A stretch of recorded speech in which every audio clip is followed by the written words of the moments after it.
Welcome to The Explainer. As we make our way through 2025, it's turning out to be a year just full of contradictions.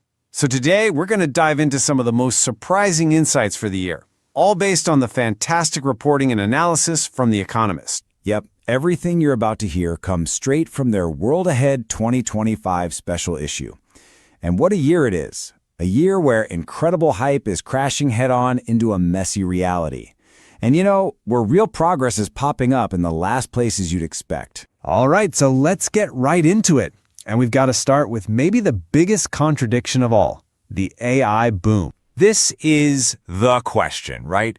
Is all this AI mania a bubble that's about to pop? Or is it really truly changing our world as we speak? Well, the thing is, the answer seems to be kind of both. So check this out. This really gets to the heart of the AI contradiction. You've got this insane financial mania. I mean, NVIDIA's market value shot past $3 trillion. But then you look at the real world.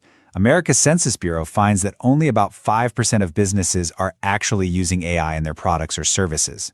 That is a huge gap, and you have to wonder, how long can that last? For all its digital magic, AI is slamming into some very real, very physical walls. Take power. The thirst for electricity is just staggering. The International Energy Agency thinks data centers could double their electricity use by 2026. We're talking about as much power as the entire country of Japan. And get this, analysts are now predicting we could literally run out of high-quality data on the internet to train these models maybe by 2028. All of a sudden, this virtual revolution feels very, very dependent on physical stuff. And this whole theme of contradiction, well, it doesn't just stop with tech. It spills right over onto the world stage, and it's creating a really unstable environment for this year. That's a pretty heavy statement, isn't it? But according to The Economist analysis, that's the stark reality we're looking at. The core of the problem? It's a world where America's power is being stretched super thin, at the exact same time that global threats are not just growing, but getting more and more connected. And all of that creates what The Economist calls a deterrence gap. It's dangerous. Think about it. America's military is spread thin, while you've got this sort of autocratic club of China, Russia, Iran, and North Korea working more closely together than ever. Throw in shaky alliances and a Europe that's pretty distracted by its own politics, and yeah, the world suddenly feels a whole lot less stable. Meanwhile, China's dealing with its own big paradox. Back home, its economy is really struggling.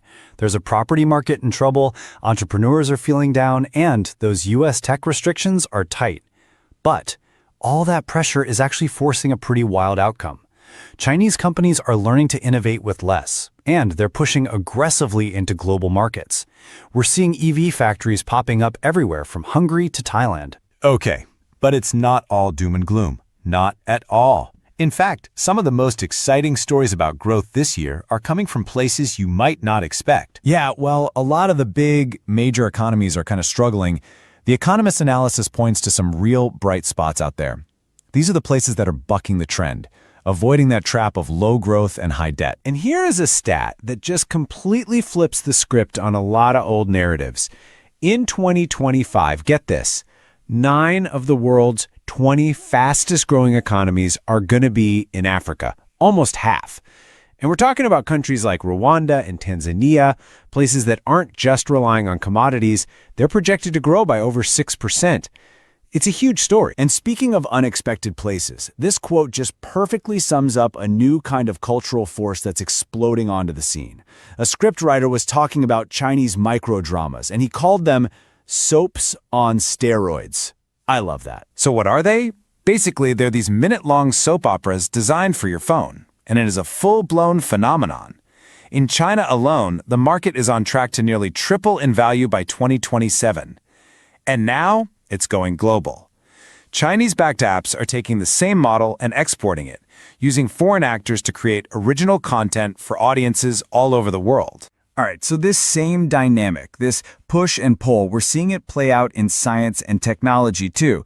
You have these incredible breakthroughs on one hand, and they're fighting against some really big hurdles on the other. So for decades, there's been this really frustrating trend in medicine. Developing new drugs just keeps getting more and more expensive. It's a trend called Ehrum's Law. which, is Moore's Law spelled backwards. And it basically says that the cost to develop a new drug doubles roughly every 9 years. It's been a massive drag on innovation. But now, AI is getting ready to completely flip that script. It can literally dream up new molecules from scratch. It can crush months of tedious lab work down into just hours of computation. And here's the real game changer. It can help scientists make much smarter bets on which drugs are most likely to succeed, way before they get to those super expensive human trials. And the economic impact here is just mind-blowing. Think about it. By helping to weed out failures earlier, AI could save something like $450 million on the development of a single drug. That's incredible. And it's not just medicine. The breakthroughs are happening all over. 2025 is shaping up to be a huge year for personalized cancer vaccines using that same mRNA tech. We're seeing huge leaps in grid-scale energy storage, and I'm not just talking about batteries. And yet, over in China, they might actually launch the first commercial flying taxi services. Really. Which brings us to our final point. And this might be the biggest, and honestly, the most surprising question for 2025. Have global emissions finally peaked? I mean, the UN's climate panel has been saying it for years. To keep warming within the Paris Agreement limits, global emissions have to peak by 2025. So, have we hit that mark? Have we finally done it? If you look at this timeline, you can see that most of the rich countries, Britain, America, Japan, they peaked their emissions years, even decades ago. But the global number, the big one, has always hinged on China, right? The world's biggest emitter. Well, incredible new analysis suggests that China's emissions might have actually peaked back in 2023. And that's largely thanks to their absolutely massive investment and rollout of renewable energy. Yeah, we don't know for sure. Not yet. There's always a lag in reporting this kind of global data. But what that means is that 2025, right now, this is the year we actually get the numbers. This is the year we find out if humanity has finally reached that historic turning point. So whether we're talking about AI hype or global tensions or the climate itself, 2025 really feels like a year of peaks, a year of transition. For so long, we've been focused on the climb. But as The Economist puts it, maybe the climb is over. And if it is, the only thing that matters now is how fast we come down.